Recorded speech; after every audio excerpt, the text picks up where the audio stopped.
What's up, world? We at the Live to Be Legendary podcast. We have a special, oh my goodness, a special guest, legendary guest. This man has a hell of a life, you know. Been out here, activism, did some time, came home, got right to the ground. Been doing work, putting on for our people. A great voice in the community. He's getting a lot of awards, and he's even traveling the world right now, spreading his message. And he's mentored me as well with what I do in the community as well. And he's a great mentor, a great friend, one of my angels. Give it up, y'all, for the General, Eric Riddick. So what's going on, Riddick? It's your boy Scoe, y'all. Before we get started with anything, I want to ask you, who was Riddick before the incarceration? Before I answer that, I want to thank this platform, Live to Be Legendary podcast, for allowing me to give a glimpse of my story and just touch on some important topics. But who was Eric Riddick before I went to prison? I was a young boy named Man Riddick. I was the young boys out there, pretty much. You know what I mean? In an environment that pretty much perpetuated death, destruction, problems, poverty, but also love, you know, unity. It was a diverse environment, just like it is today. But I was just like everybody else. I was just like every other young boy that grew up in an environment that on a lot of occasions wasn't conducive to growth and development. So, with that being said, what led to your incarceration and arrest? Back in 1991, a brother lost his life to the senseless violence that, again, that we see today was the same thing. It was just back then. It was 1991. There was a lot of drugs in the community. How old were you then? I'm sorry, how old were you then? In 91, I was 21. Okay. I was 21. And the brother that lost his life, he was around 20. I actually grew up with him. Again, it was just, you know, similar to like it is today.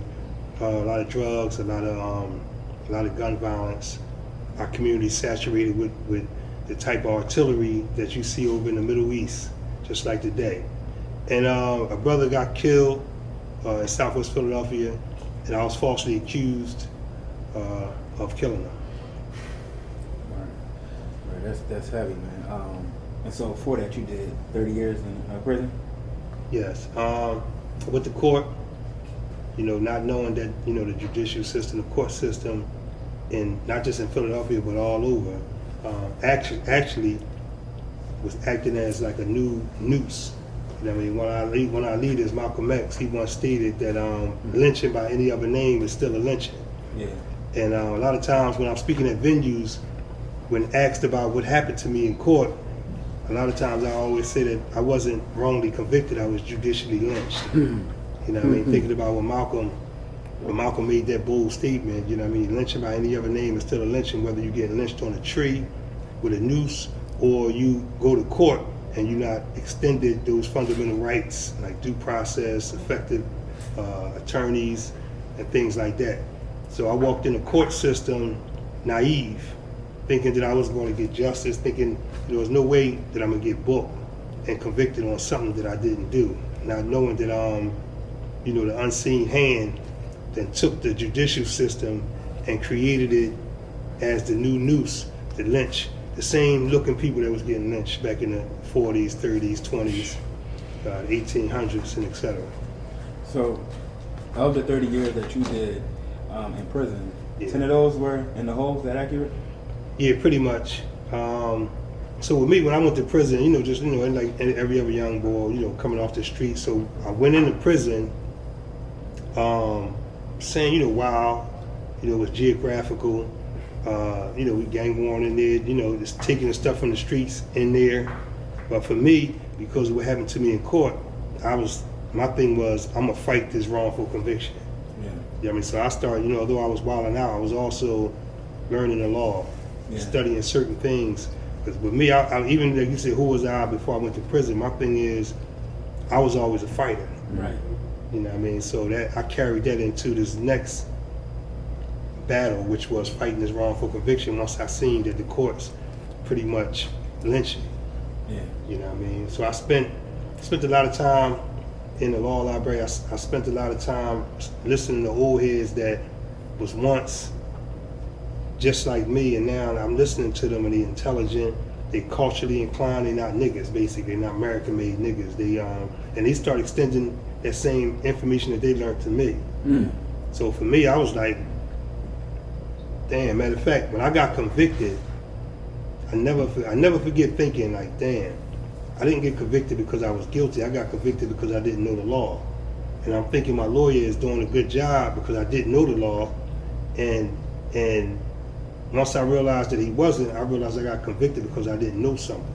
So from that point on, I was like, I'm gonna study everything, you know. And it was actually an old head told me one time. He said, you only can do what you know, and you're vulnerable to everything that you don't know. So from that point, I was studying everything. So you got taken advantage of. Right, and when you start doing that, you start challenging things in there.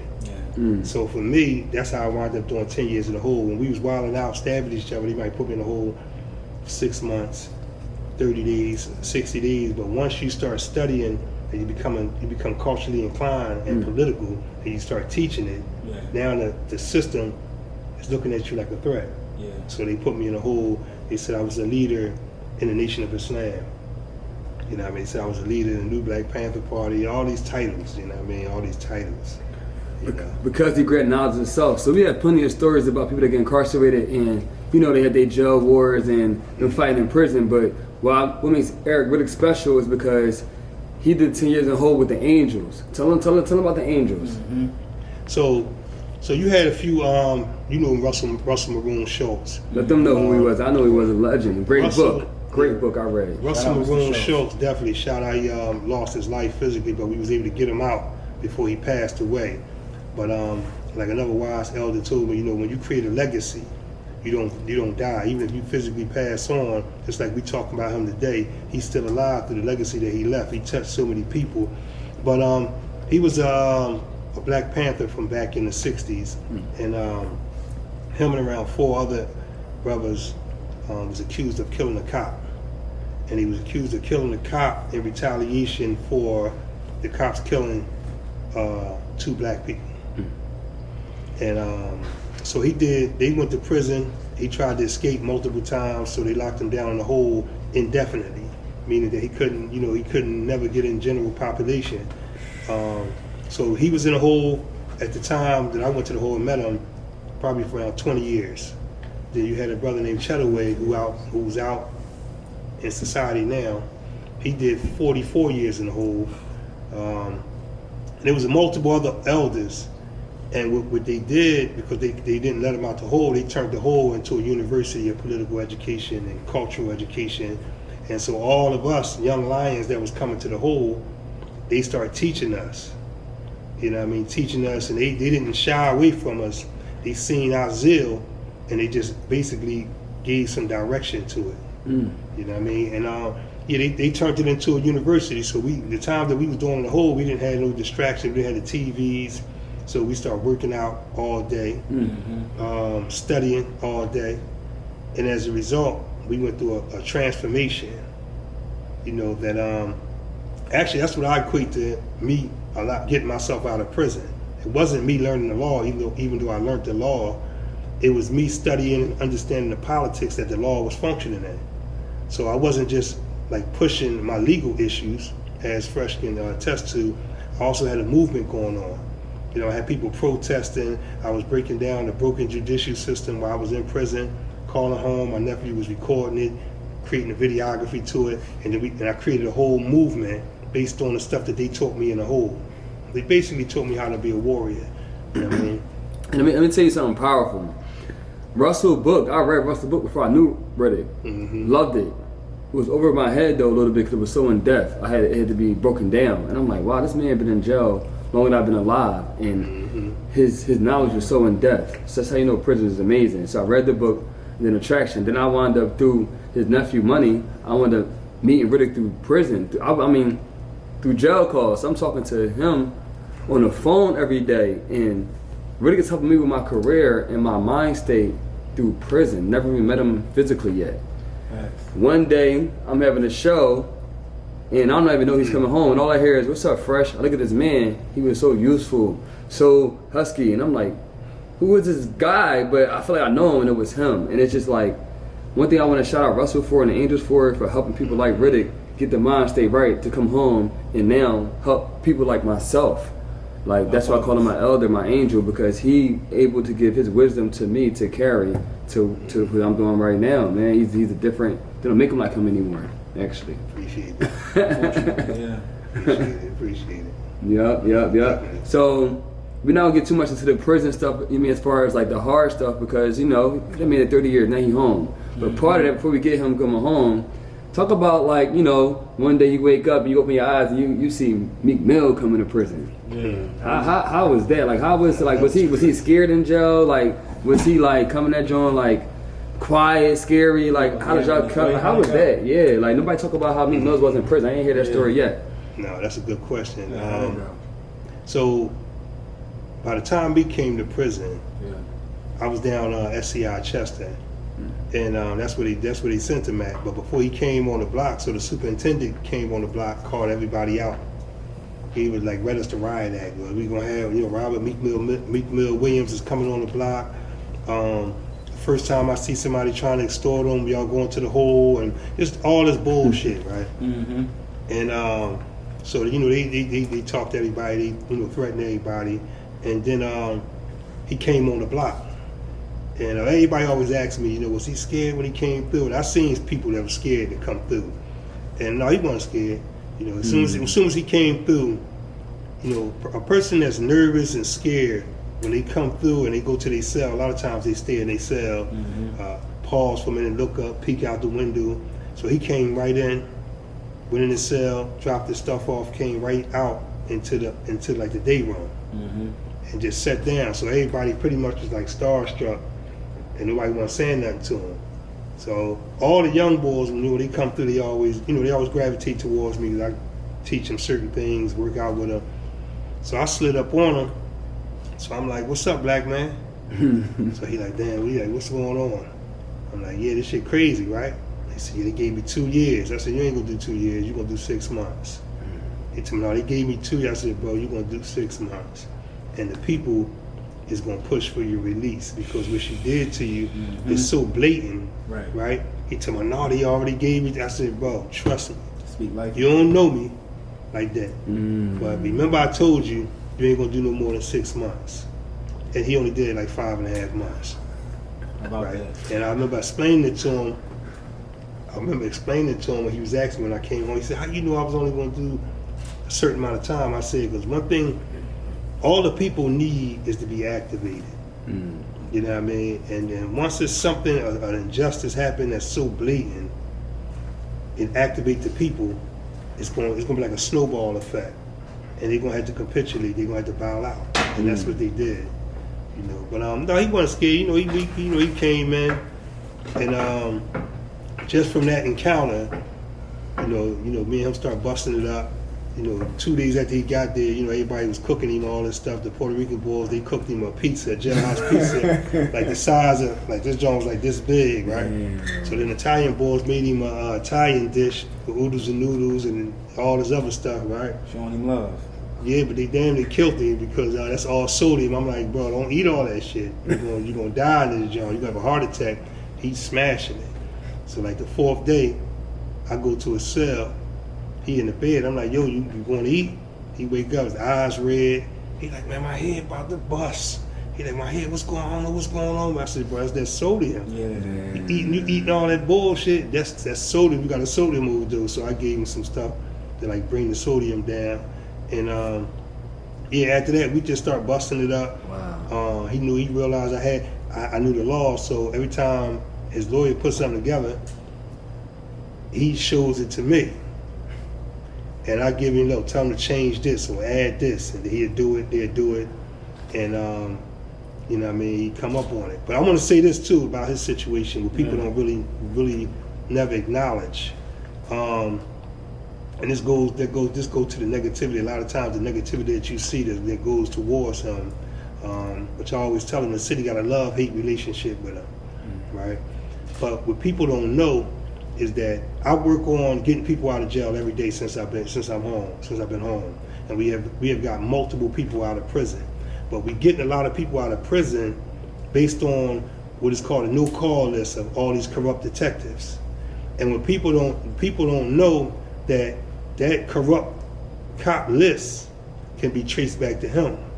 When he was locked up, he hired an investigative team to find anything corrupt on these cops. So what they revealed was a whole list of all these it's called a no-call list, with all these corrupt cops. And this was in 2017. And what people don't know is his legal team told him, listen, we're gonna use this to get you out, but we're not gonna put it out there because then too many people are gonna be getting out of prison. He told them, no. He said, no, y'all gonna use that to get me out, and then we're gonna use that to get everybody else out. And people don't know this, and he don't talk about it because he's not looking for the accolades. Right. You know what I mean? So to this day, everybody we get out today on corrupt cops, you can trace it back to him finding that no-call list through his investigative team. So all that bullshit y'all see when he's trying to come at his character is really to cover up the real work of what he's really doing. So we gotta, have his back, because you got an uncle locked up or a dad or a brother locked up. You black, you from Philly, I know you do. Meek is putting a light on that cause, and he's still helping us out in a way that we're not even recognizing him for it. Put intended. Look who's sitting next to me. Right. When Meek Mill came out of jail in a helicopter, he told them, they said, yo, like, you home? He said, ho, fuck all that. Eric Riddick, write his name down. Go see about my man. Come on, what? No, definitely. That's that's a true story. Right. You know, I mean, they had even a helicopter boy named Dan Slepian from NBC. He's like, you home? We going to the Sixers? He said, no, don't take off. He said, listen, go in there and see my old head Riddick. You know what I mean? They locked him up. He innocent. Right? But he gave his word. That's why I bang with him. Yeah. You know what I mean? I don't ask him for nothing. You know what I mean? I do a security, but just the fact that he kept his word. And he didn't owe me nothing. He don't owe me nothing. He don't owe nobody nothing. You know, at the end of the day, you know, he kept his word. And even though I had a whole movement going on to get me out of prison, he came home and did his 1-2 step to help me, and he cracked that door for me, right? But other people, but not just one thing fresh to say, right? It's not just me. We shouldn't just do that for him. We got to do that for each other, right? Because we got to take and seize the narrative on Live to Be Legendary or any other initiative that come out of our community that's trying to uplift the people. Because if we don't do it, they definitely is going to, they professional character assassins. Right. You know what I mean? They're professional character assassins. So, you know, I remember an individual asked me, like, how do I feel how the media portray him in the media? And my response was, they portray him exactly the way that they supposed to, right? You know, in a negative manner. But us, it's our job to use these outlets and create a narrative that's accurate, right? That's empowering. So it's not their job to save us. It's not just our job to save us. Yeah, you know what I mean? Yeah. My bad, Scoe. One thing. You good? Go ahead. Like, I know, like, I'm privileged. I'm blessed to be his friend. So I'm able to see him and me relationship. He don't ask me for nothing. I even try to get on, yo, ask me. Look, he like, Fresh, I'm a man. He a man. He got a lot going on. I'm gonna get it. You know what I'm saying? My own way. I'm doing my thing. Like, I'm not his friend for what he got. I'm his friend because I like him as a human being. What?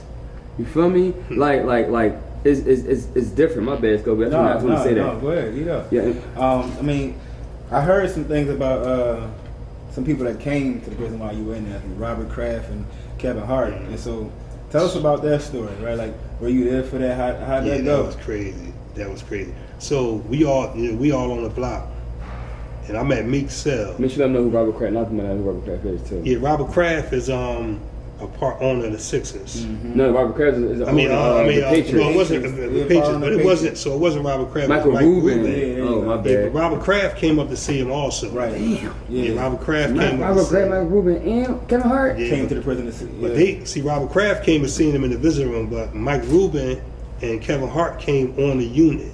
On the block. Right, everybody out. Right. So I'm in front of Meek's cell, and Meek's cell was right in front of the door that comes on the block. So I'm talking to him, my back turned. So he was like, look, turn around, you ain't gonna believe this. So I turn around, I see low ass Kevin Hart. He ain't that good, right? I see him and I see Mike Rubin. So they come over to a cell, all the lieutenants, and we walk over to the cell. So Mike come over, I knew him from coming in the visit room. He was coming to see Meek every week.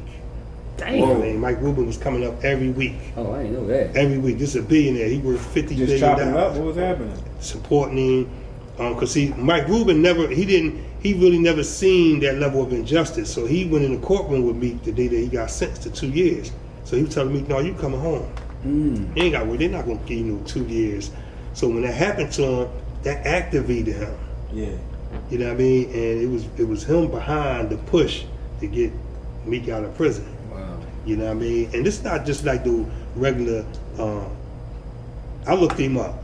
You know what I mean? And he didn't just become a billionaire. That's why I banged with him too. Not just the fact that he helping my man out, but also he grind for Hustle the sneakers. He and all hustled. that. Yeah. He created a business, took his bar mitzvah money. Yeah. Right. Created a business, built it up, and then sold it for $2 billion.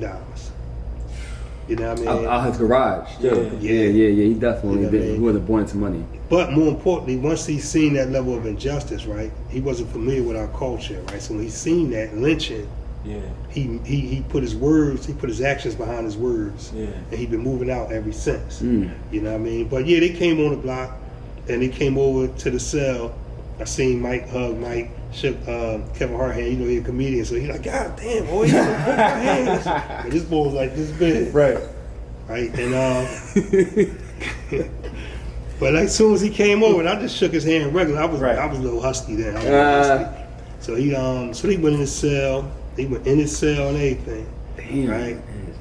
Yeah, went in his cell. And yeah, it was crazy, man. Yeah, it was crazy. They came on the unit. Yeah. So, That's heavy.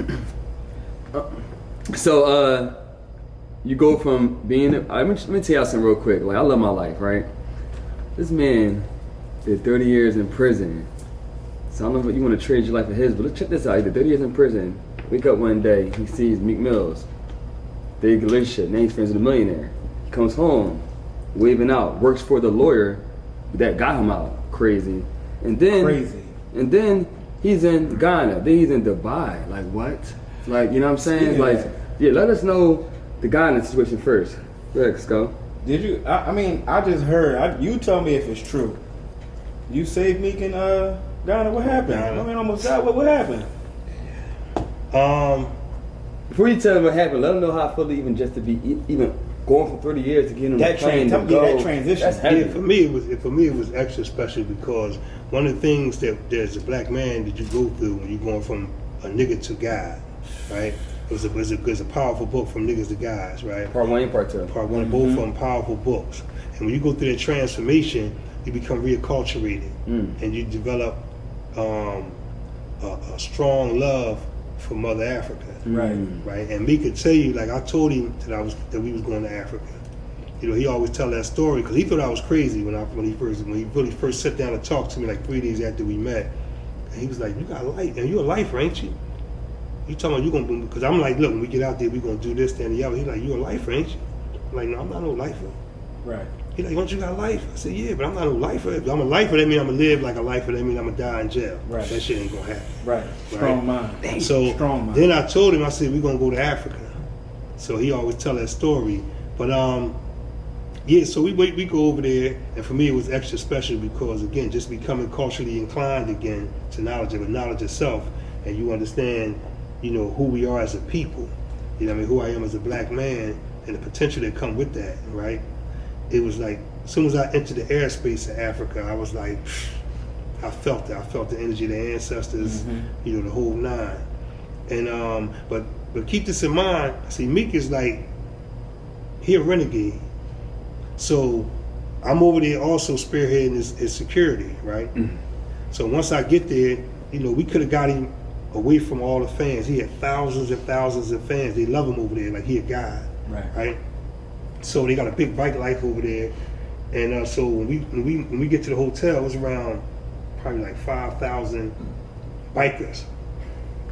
it's like 3 in the morning in Ghana. We get to the hotel, so we could have snuck him in the side.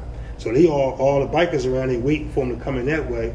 So we could have snuck him in the side. So as soon as he seen all his fans with the Dream Chasers gear on, he be like, yo.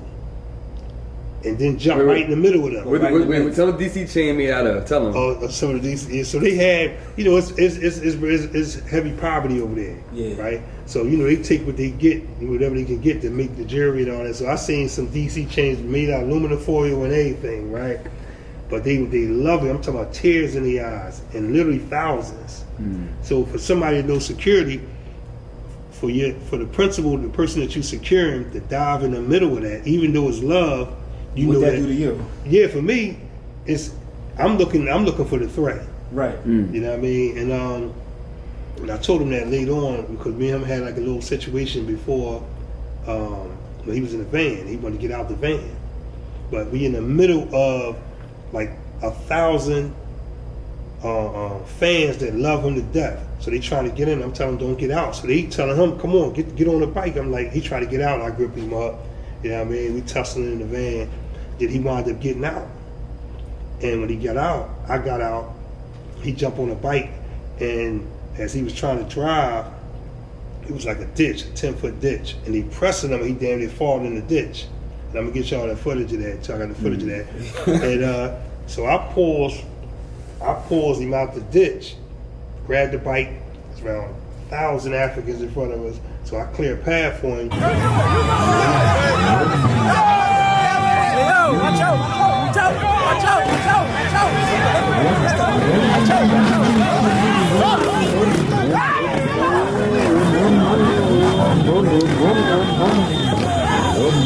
Push the bike. But here's the beauty about it. I get him out the mix. He drive like maybe 10 feet. And I'm holding him back. I'm holding the Africans back. He stopped and looked back like, Reef, get on. Stopped the bike, then back the bike. I'm like, no, go. So he back up. I kick the bike. He drive off. I wound up getting lost. But he almost fell down in his ditch. But did I save his life? I probably saved his life. He probably saved my life. It was just like somebody coming here right now, a threat coming here. We gonna make sure we good. It was one of them situations. Wow. But let me say this too. The first night there, right? Once he seen all them in front of the hotel, he jumped right in the middle of them, right? Y'all probably seen some of the footage of that. So they give him gloves, they give him a helmet, give him a bike. He jump on a bike and lead a procession of Africans through Ghana, 3 in the morning, probably like 1,000 of them. That's crazy. Right, 3 in the morning. And we try to keep up, because I don't mess with the bikes, right? I don't bang with the bikes, right? Right. But I'm in the truck, so we all trying to follow them, so we go all through Ghana and wind up at this club. But the love was so major, it was like, even if it was a threat there, right? Even if they would have got past us, the love that they got for them would have crushed the threat. Would have crushed it. You know what I mean? But it was a beautiful experience, man. And the whole world, view him like that. Yeah. It's just over here, right? It's just over here that we infected a little bit over here. We really infected, man. We like Pluto. I mean, we the farthest away from the sun. You know what I mean? We cold. We can't love him, because y'all might do it to me. We can't love him rising up, and then when he get there, he might not answer your call or your text or do something you ask to do, and then you hate him. Yeah. That's sad. You know what I mean? Like it's not personal. Yeah. Right? No, definitely. But like you said, we talking about Meek, but I'm talking about each one of us. Right. Got the same potential to rise with no limitations. So as we rising, just the forces that have always seen our rise as a threat is going to try to dismantle you. They're going to character assassinate you. And we just got to make sure that we don't drink the Kool-Aid. Mm-hmm. You know what I mean? We got to make sure that we celebrate. We don't hate, we congratulate. Because if not, we're going to be the nails to crucify our own people. It's like, I remember I was speaking at, I think Georgetown, one of the universities, right now. And I was telling them, it's like, look, the young boys don't know what they need sometimes. It's like I didn't know, right? It's always somebody that's going to take you to the next level of yourself. So the thing is, if I perceive myself as a killer, then I'm going to kill some shit. Right. If I perceive myself as a drug dealer, I'm going to deal drugs. Right. If I perceive myself as an entrepreneur, then that's what I'm gonna do. You know what I mean? And you know, the way y'all perceive yourself, this is why this is manifesting right here. Right. So it's like you just got to speak the language of them young boys. You can't become so clean, right, that they can't relate to you no more. You know what I mean? And because they don't, you know, nobody naturally is suicidal. Right. You know what I mean? But when you don't have knowledge of self, right, what happens is you take on other cultures, you take on other mindsets, and it's unfortunately the unseen hand that have always tried to facilitate our demise is still in motion. It's still in motion. So the thing is, it's our job when we talking to the young boys to let them know that we can relate to them, first of all. Yeah. Right? And then explain to them that it's another version of themselves. You know what I mean? And if you can't do that in a way that they don't understand. You can't preach to them. We really in a time where as though they want to see something manifesting from you first before they even can hear you. Right. You know what I mean? But this is the time, to be honest, this is the time where, like, to be honest with you, this is the time of the guys, man. It's like at the end of the day, proof, action, manifestation. They need to see tangible. You able to show and prove. Yep. I came home with a social media presence, right? I maintain it to a certain degree because when they see it, they see me over the bar, they can hear me better. Right. You know, when they see me over here, they can hear me better. When they see me drive up in a Cadillac, right, even though it kill my pockets every month, right, but they can hear me better because they see power and force. They see the ability to produce. You know what I mean? Like an old head, matter of fact, Maroon told me that. He said, you can't tell a person not to eat no pork if you can't show them how to get no fish. You know what I mean? Say that again. God Yeah, damn. you can't tell them don't eat no pork, but you ain't telling them how to get no fish Right. or no chicken. You know, they're not even trying to hear that. You know. Yeah. So we add on to that. So tell me your viewpoint on the stage of hip hop right now in the community. Community, nationwide, drill music to real music. Yeah, how you think that's impacting our young folks right now? Well, right now, a shift is taking place. Right. Right. Everything come full circle. You know, there's only but so many ways you can kill somebody on wax, like on in the booth. Like drill music and all that. That was a phase, but it wasn't a phase that came out of nowhere. You know, in the beginning of hip hop, when hip hop first came out, those was the children of a lot of their parents was destroyed by what they call COINTELPRO. Right, a lot of their parents was ex-Black Panthers, Nation. You know, they was politically and culturally active in the community, and they was destroyed. You know what I mean? They was destroyed. Those movements was destroyed. Right. So when you see the beginning of hip hop when it first started, them young boys on the corner, their fathers in jail or shot down or whatever the case may be. Hip hop reflected a lot of those conversations that they had with their activist parents. So you see, they were social forecasters, and they was telling you what was going on in the community. Right? They was flying all that, but it was a message to it, right? And the powers that be at that time, they thought it was just passing by. Like, you know, that shit ain't going nowhere. Right. You know what I mean? It ain't going nowhere. And then they start seeing that influence in their children, right? And they start seeing it growing. And then once they seen that, that's when they made a concerted effort to destroy it. They couldn't stop it, so they had to sabotage the message. You know what I mean? How you sabotage the message? You know, these individuals that's rapping is still in poverty. But I got the money to tell you, all right, I'm gonna go ahead and put you on, but now you gotta rap like this. Right. You gotta say that. You seen that happen to Tupac. Tupac, if you ever see any of his old music, even though I'm not really a fan of pop, you know what I mean? If you look at his old music, he was very political, very cultural, right? His father and his mother was Black Panthers, right? And you know, he seen that wasn't getting him on, and you know, he had to shift the way he was rapping. But here's the thing. Everything come full circle. And right now, 2025, you're seeing a shift in hip hop. You see individuals like Amir Ali, right? You know, he's still talking that talk. He's still telling you what's going on in the community, right? But it's a message to it. There's a message, any lyrical, and there's a season for that. You know what I mean? Because the people is dissatisfied. Like how much killing you gonna do on your record? Different ways of lynching. Tell a story. Yeah, this was going on in the hood. This was going on. We social forecasters, but at the same time, if you listen to Meek music, he talk that talk, but it's always like a message in it. He might talk about all the shooting and all that, but then it's like, why am I born in a war zone? You know what I mean? So yeah, it's taking a shift, and hip hop, the political potential of hip hop is major. Right.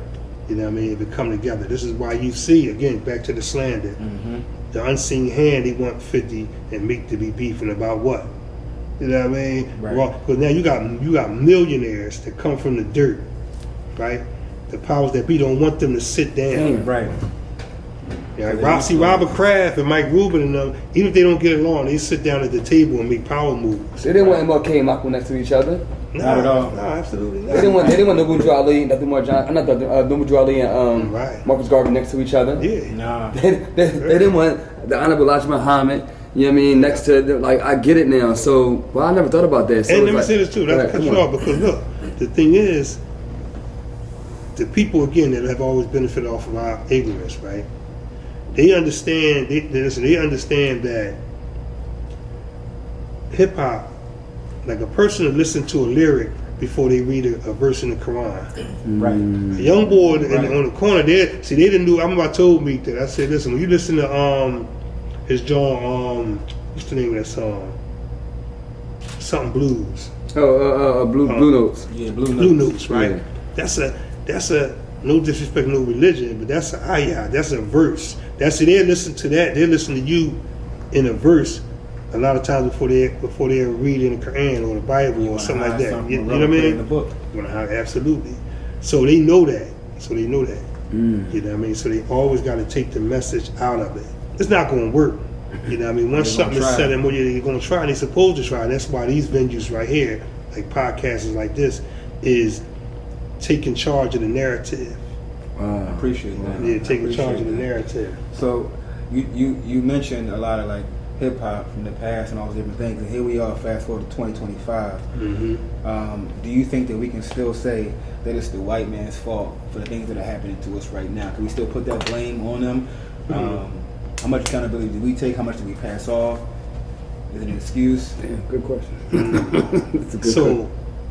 So a lot of times we've seen our elders talking about the white man, this, the white man, that. They was talking about a system called white supremacy, just happened to be ran by white people. Talk about right? it. Talk about it. But everything is cause and effect. We don't only our situation, the system try to detach cause and effect. Right. So when you identify a source, right? For example, I didn't culturally castrate myself.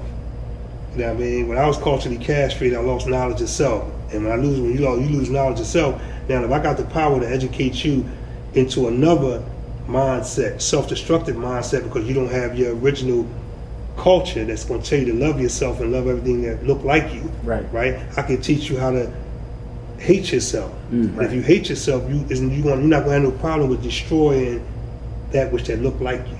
Right. You know what I mean? So you become the clan incarnated. You become the Ku Klux Klan. Right. The clan, like you said, they don't got to come in the community no more. So the thing is a source. It comes from a certain. I mean, I'm not saying, when you study history and what happened to us, don't get stuck there. Go back to find out how they did what they did to us, because it is them. When you do a crime, when you commit a crime, they bring you up on that. Right. They send you to prison on that. Right. You know what I mean? And they did something to us that set a course, a self-destructive course in motion, right? That's still going on today. So blaming them, identify what happened to us, identify how it happened to us and what was done to us, and then reverse the process. Don't get stuck pointing at the white man for what they did. Right. By identifying, an old head told me when we were studying all the militant stuff, he said, the 3 principles when you're a soldier at war. He said, identify your enemy, determine his objective, and then counter his plan. Right. Now I get stuck. Keep talking about he did this, did this. Right. Identify what happened to us. We can't deny multiple books on what they did to us. Right. They want you to feel guilty about identifying the source of your madness. Right. You know what I mean? No, we can't. We got. That's crazy. Yeah, we gotta be bold because our babies is at stake. Right. You know what I mean? If we don't change that self-destructive culture, a whole nother generation is gonna come out and either going to be in a prison yard or the graveyard. Yeah. Right now, our kids can benefit from what we do, or they can struggle from what we do in this time right now. Yeah, definitely. Absolutely. And so let's talk a little more about that. I want to talk about fear, right? So for our black and brown people right now, we got a president, Trump, been elected, right? I want to talk to you about that, right? And about how our people, black and brown, we feeling the effects of what he's doing right now. It's hurting a lot of communities. Please share how you feel. What's your thoughts? I love it. See, my thing is, right? Because my thing is, I was always like this, right? Even in the streets in the madness, right? I need to know. I don't like if somebody's trying to stab me, right? Don't put no Novocaine on it. You know what I mean? Like I want to feel it so I can get the knife away from me, right? Like don't camouflage the pain. Let me know what pain is so I can do things to get away from it.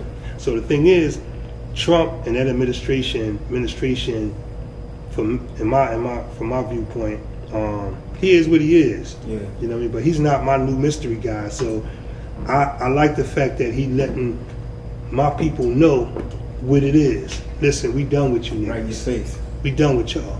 Right? Now if y'all gonna come together and do for self, or y'all gonna die.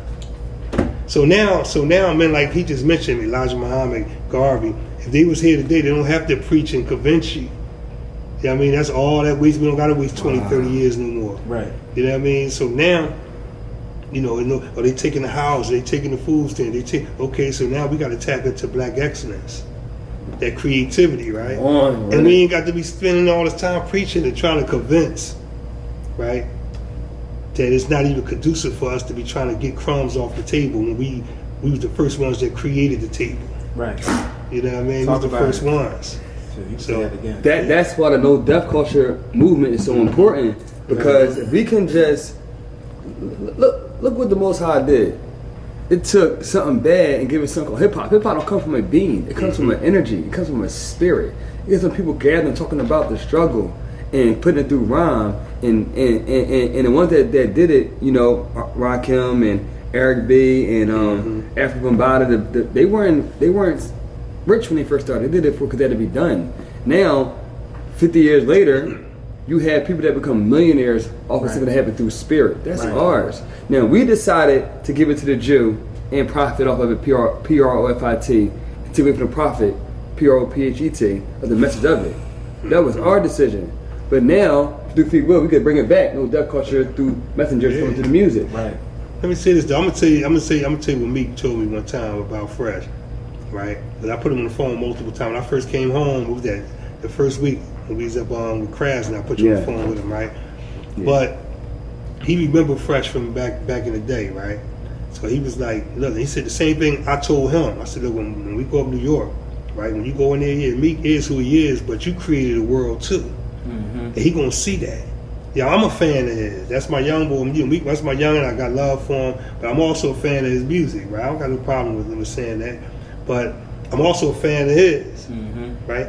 And Meek is a fan of his. Meek, the whole thing, he said, listen, tell Young, he done created a whole nother world. He created a whole world. Actually more difficult to do than even what Meek did, because what you did, you done had 12 years of open mics, no death culture open mics in the middle of a war zone, and not one incident. That's major. That's major right there, especially in Philadelphia. So it's like we gotta acknowledge those things. But he said that out of his own mouth. You know what I mean? He watched what's going on.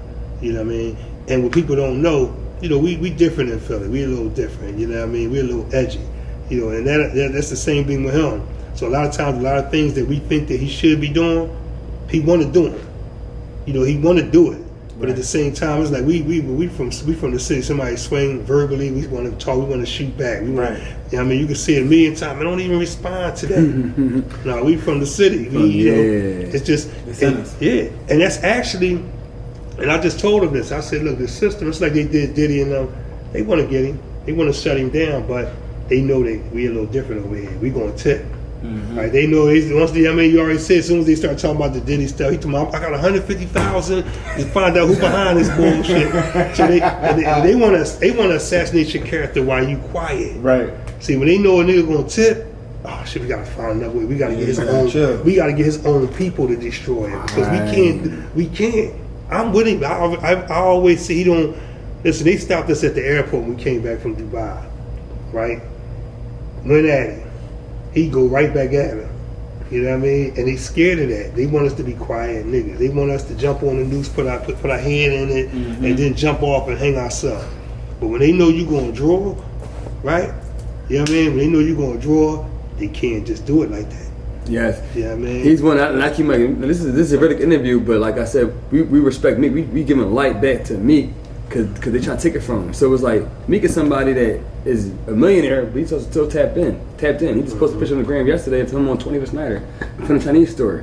A lot of dudes can't do that. So on the gram, still around. So yeah, so we just want to just full circle, just how you got locked up, how it made you better mentally. You wouldn't regret nothing. I know. Would you regret? You have any regrets? Yeah, you regret that path? No, regret.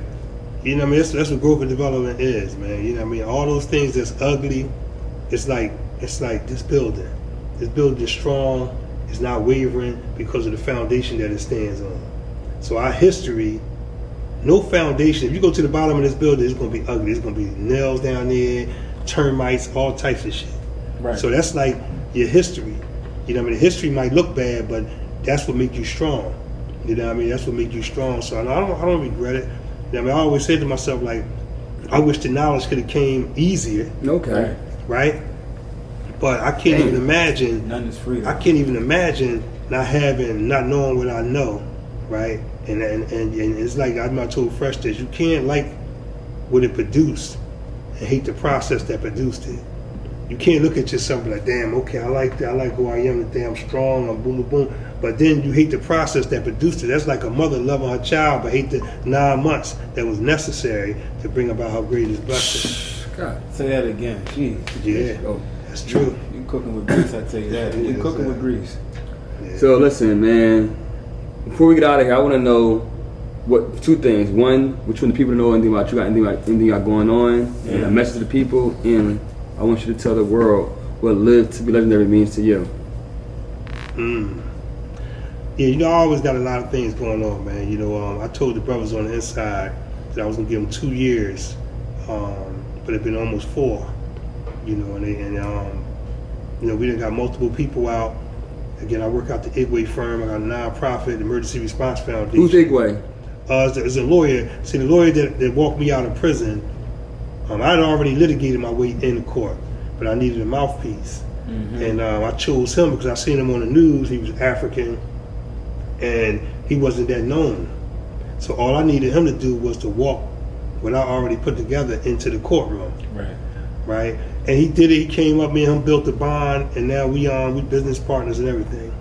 And but I told the men I was gonna give them 2.5 years, but there's so many brothers in there that need help that I'm in the process of creating a network at the firm where we got a lot of students from college, interns and stuff, right? And then I'm gonna focus more on some business. We was just with the African King from Ghana for the last couple weeks.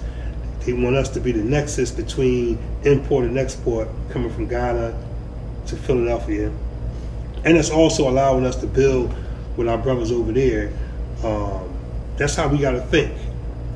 Also, I got a product that I'm gonna come out with. I've been had it, but I wanted to put it on a certain platform before I release it. Is a tea, right? I got a tea moss called Legacy Tea Moss. Say it again. Legacy Tea Moss is dehydrated sea moss in tea bags with other like medicinal herbs and stuff like that.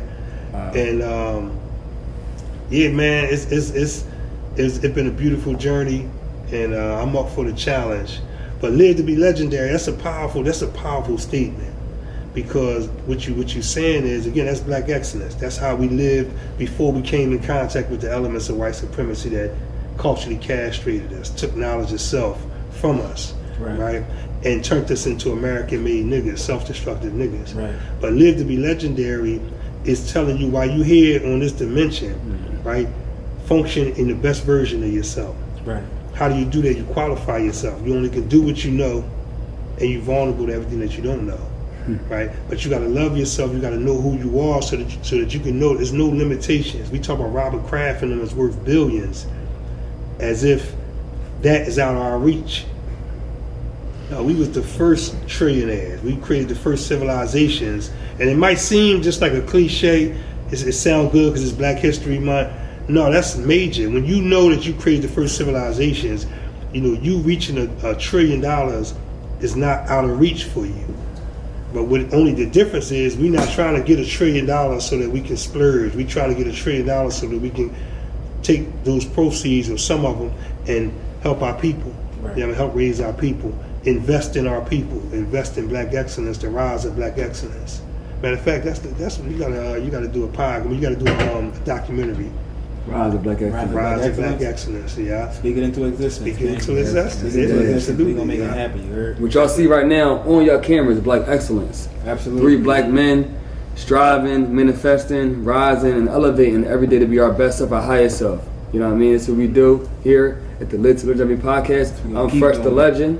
This is Scoe. It's your boy Scoe. You already And know. we had the General, Reeve, aka Eric Riddick, the man of many hats, my legend, my friend. I appreciate you, brother, and continue to live to be legendary. Peace. Please. Peace.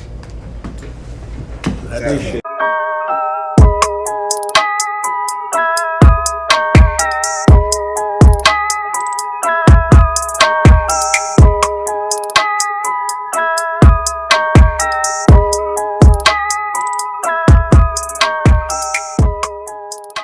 Live to be Legendary is proudly sponsored by Philly Real Estate Services and Solutions.